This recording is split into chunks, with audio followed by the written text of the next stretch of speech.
She and I had the privilege of being able to speak back on September 29th. Her last episode aired. I am very pleased to welcome back Miss Erin Copelan.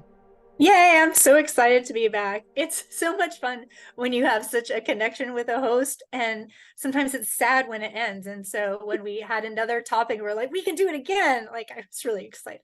So I'm happy to be back. I'm just really happy to have you. I mean, you've got such a beautiful energy about you. You're so vibrant and you're just such a fun, wonderful person. So. I appreciate that. Thank you. Right back at you, man. And, you know, if people are wanting to know your backstory, we do have that from the previous episode. They're welcome to go over there and check it out and listen to it.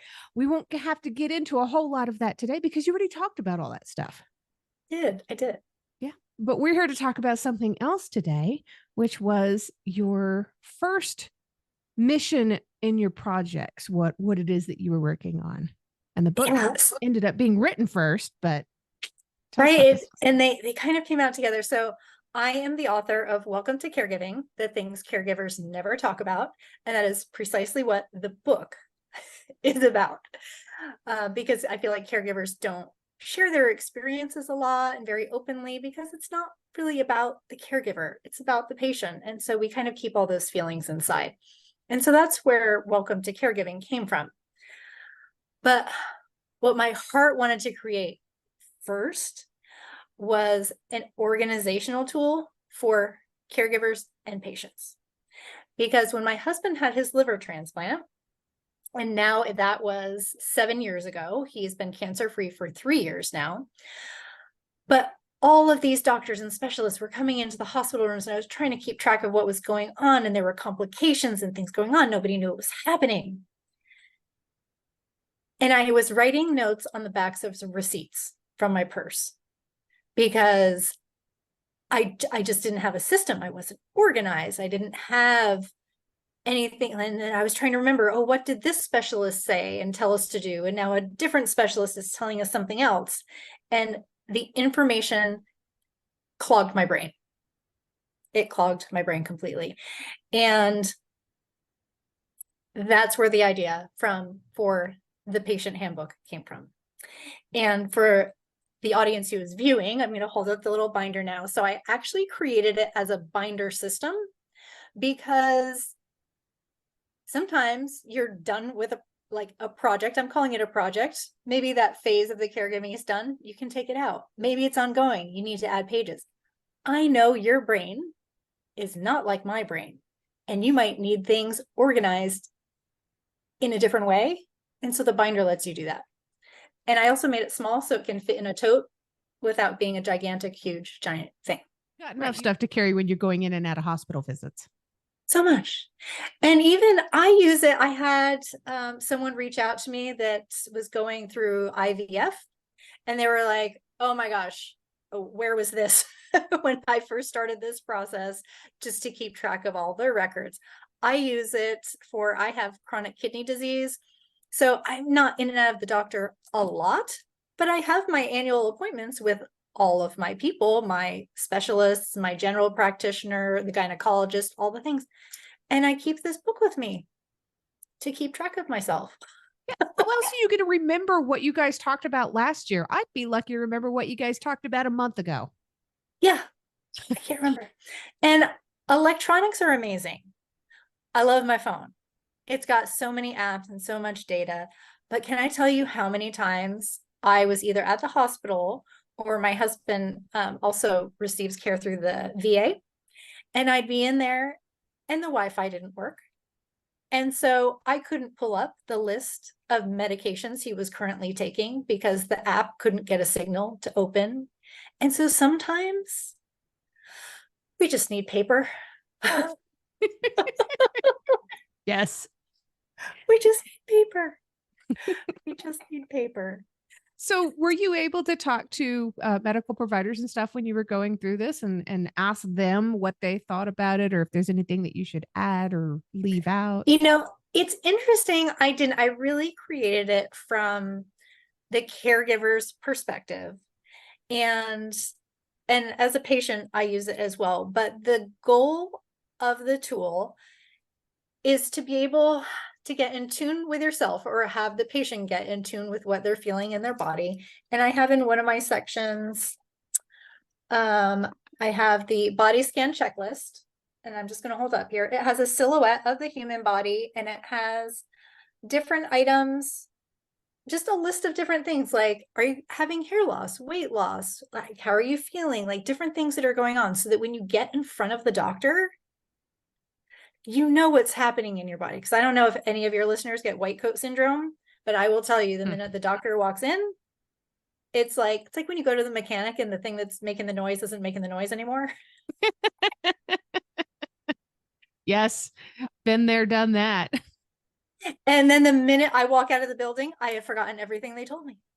Yep. And so by having this tool, it lets a caregiver say to the patient, hey, let's take a couple minutes before the doctor comes in, or even the night before. Hey, we're going to the doctor tomorrow. How are you feeling? Like, what's going on? And then there's a section to write down all of those questions and a place to write down what the doctor says. And it is very interesting because I've had some people report back to me that the doctors are very supportive and like, yes. And there have been some doctors that have said, what is that? What are you doing? You do not need to write this down. And it makes them very nervous. And so I have found that very, very interesting. Yeah. I wonder how many have had issues with people writing things down incorrectly and then trying to misquote them. That can be misunderstanding, like so many Yeah. And possibilities. I bet you they have a little bit of trauma from that too.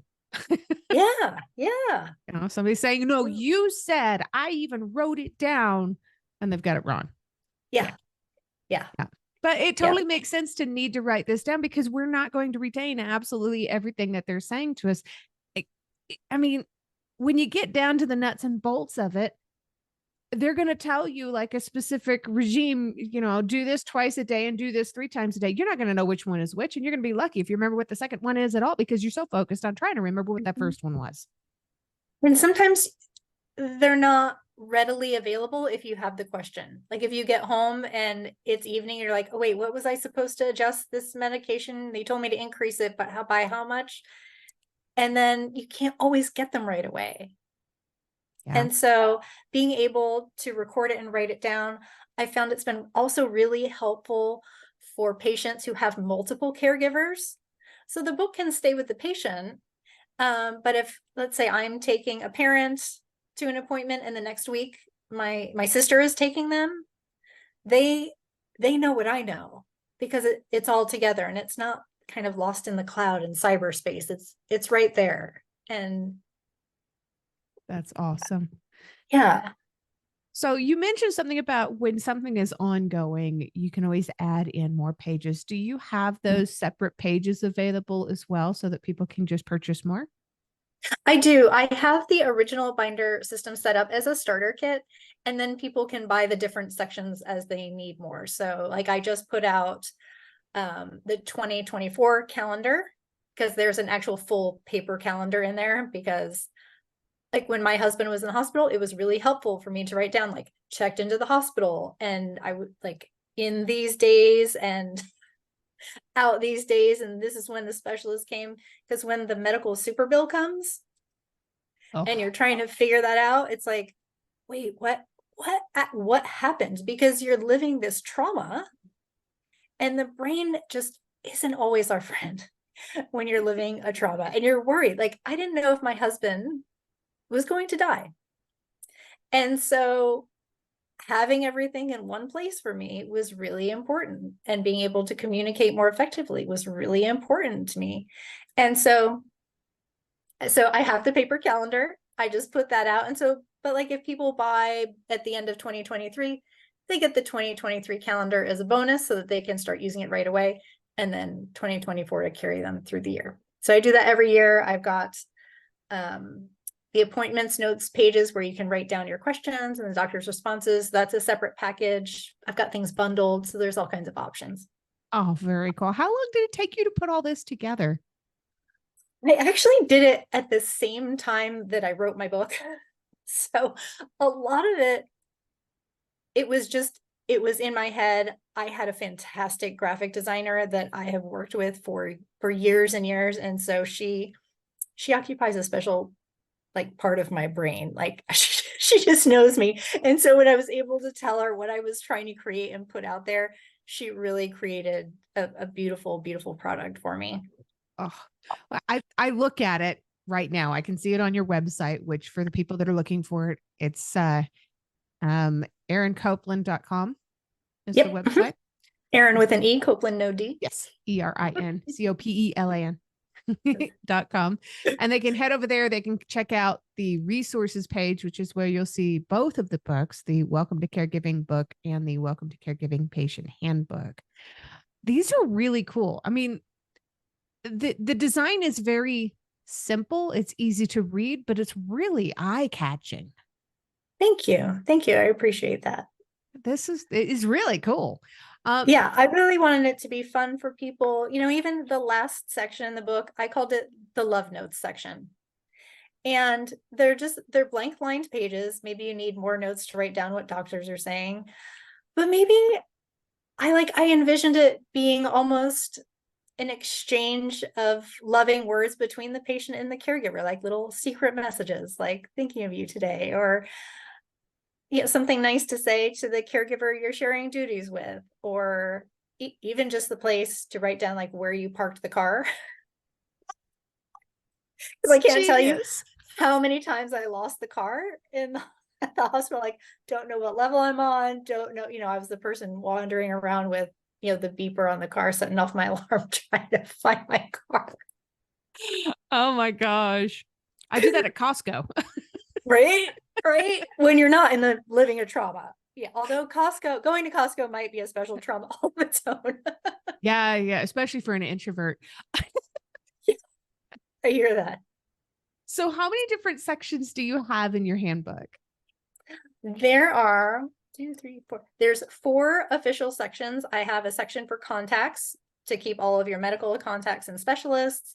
The calendar section, which I talked about, that's a full 12-month calendar. The wellness section, which has that body scan checklist and the appointment notes. It also has a place to write down all of those prescriptions. And again, if you have a printout, the binder system lets you like 3-hole punch in, put it in there so it can stay together. And then I have the love notes section for extra notes and just sharing love. That's fantastic.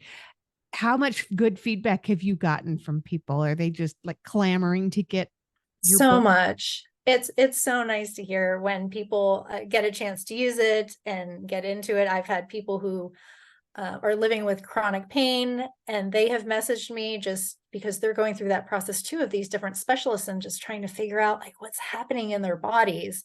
And so to be able to have something with everything all in one place that has their notes and their questions and their progress, there's something really lovely too about going through the past year and saying, wow, I started at this place that really wasn't great, and look at where I've come, how far I've come, and the progress that I've made. And maybe I'm not 100%, but look at all the work that we've done and all the progress that we've made. So there's something that is really special about that. That's kind of a byproduct I hadn't anticipated. Yeah, you get to see your own progress even on the days that you feel like you've made none. Yeah. You can look back at Yeah. the very beginning and say, no, I really have come a long way and I'm Yeah. on the right track. I just need to keep going. Yep. And sometimes that's all people really need is that little bit of encouragement just to keep going. Absolutely. One day at a time, 1 minute at a time, do one you foot in front of the other. do you have a favorite part? The appointment notes is Yeah. by far my favorite part. Just having that space to write down what questions I have, and then on the flip side, what the doctor says I need to do about it. And then my favorite part of it, right at the bottom, I left a little spot for gratitude. And Oh, so it just right at the bottom, it says, today I'm grateful for. Because sometimes in those moments, especially in those moments when you're worried because you're focused on all the things that are wrong and all the questions and just that ick feeling, just taking that moment of gratitude can really change your perspective and reset your mind. and just make things flow a little bit easier. Do you still have all those old receipts from where you were having to jot things down? Did you ever I transcribe them have into some of one? them, and I have like I had tried a variety of notebooks and like weird college calendars and things. I'm like, none of this is right. These boxes are too small. This isn't. And so I do have a lot of those. I referred back to many of them when I wrote my book Yeah. Has so that anybody I could reached out and recall. said, "Hey, can you add this or that to the book?" I've had some. What's coming to mind initially, like I had a breast cancer survivor come in and, with things that are very specific to breast cancer treatment for specific sections.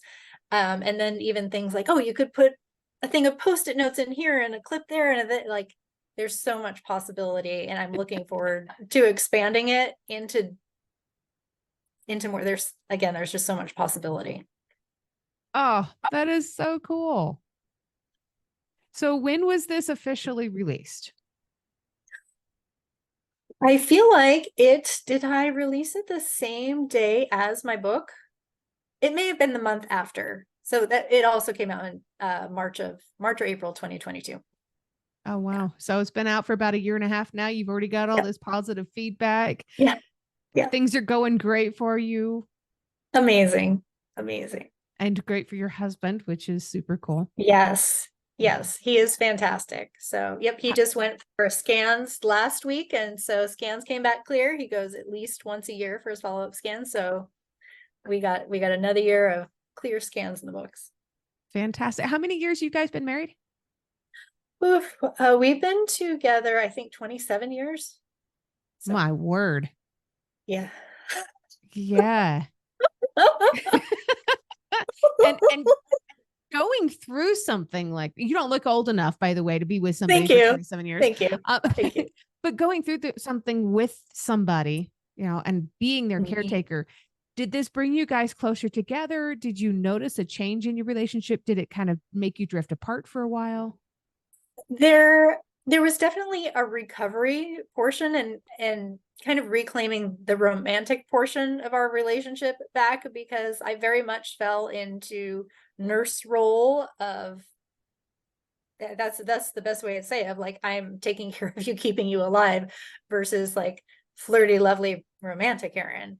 And so having both of us get back into having a more intimate husband-wife relationship versus me just bossing him around. Versus there is nothing sacred. Right, he's the one that says there is no modesty in medicine. Like this story, some of the stories in the book, there were a couple in there that he thankfully let me publish, but he was like, can we not talk about those in the speaking engagements, maybe? Just leave those in the book, please, Erin. Has he given you permission to talk about them if somebody asks questions?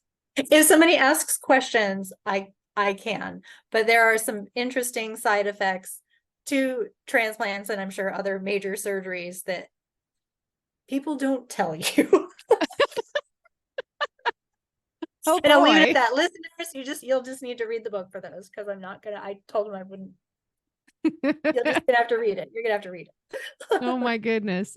Absolutely. I had a friend that was going through pancreatic cancer for a while that I was taking care of. And we'd been very close for a very long time, but we got really close when I was his Yeah, caretaker. absolutely. Yeah. Even and my mom when she was caring for her father, and Mm. it shifts relationships. Absolutely. It shifts relationships. And it can change it in so many different ways and so many unexpected ways. You would think that it would automatically draw people closer, but so often it's exactly the opposite. It drives people apart because you're in each other's face all the time, and you do have to be that boss. You Mhm. have to tell them what to do and when to eat and how much to eat, and don't stop eating, drink more water. A lot of Yeah. people Did you don't like take your that. pills? Did you no, Yes. you can't have that. You can't, like, it gets, yeah, and then when a caregiver gets tired and they're frustrated, sometimes they lose the compassion in their voice. There's a story, I just came off of a speaking engagement and I shared a story. My husband had forgotten like literally the months I had been driving him to work, and he was at work, and he just got up one day and was like, I need to go to work. I haven't been there. And it crushed me. I was like, what are you talking about? I was furious. Ugh. And I didn't handle it with grace, and I didn't handle it with much compassion Oh, because I was so exhausted and so wounded, and like, how can you not know I've been doing all of this? How do you not remember? But he didn't. He had way better drugs than me. does he Because I didn't get remember? any. I didn't get any, and he got all the good drugs. Does he remember that incident now?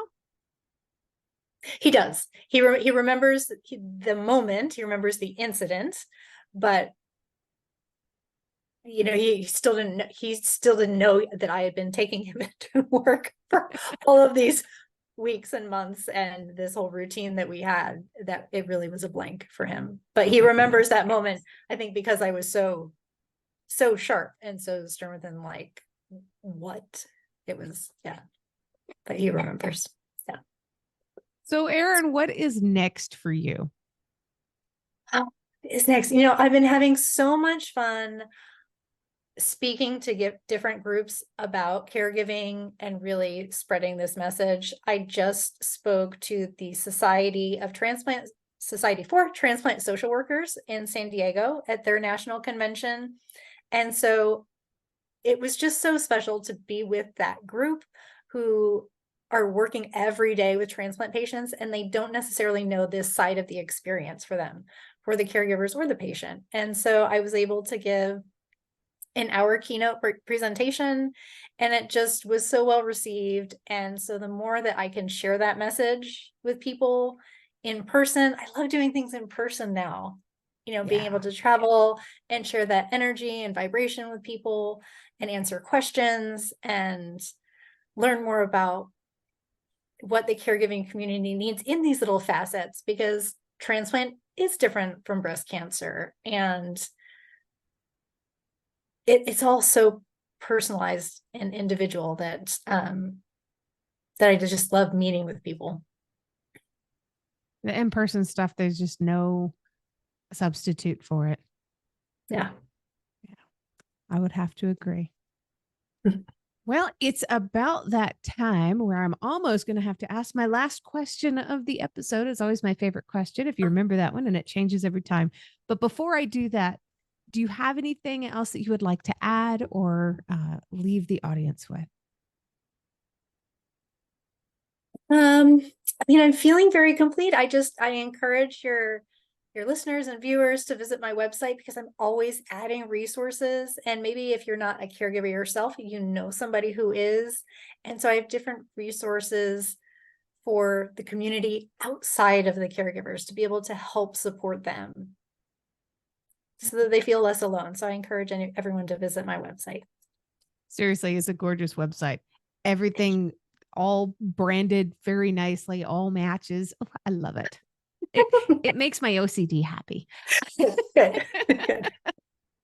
So, Erin, I know it's going to be different than you answered last time, but what is one thing that you love about yourself not related to your physical appearance? Oh, not related to my physical appearance. I'm going to twist this in some way. So I don't know if your viewers can see it, but I have my fairy hair back right now.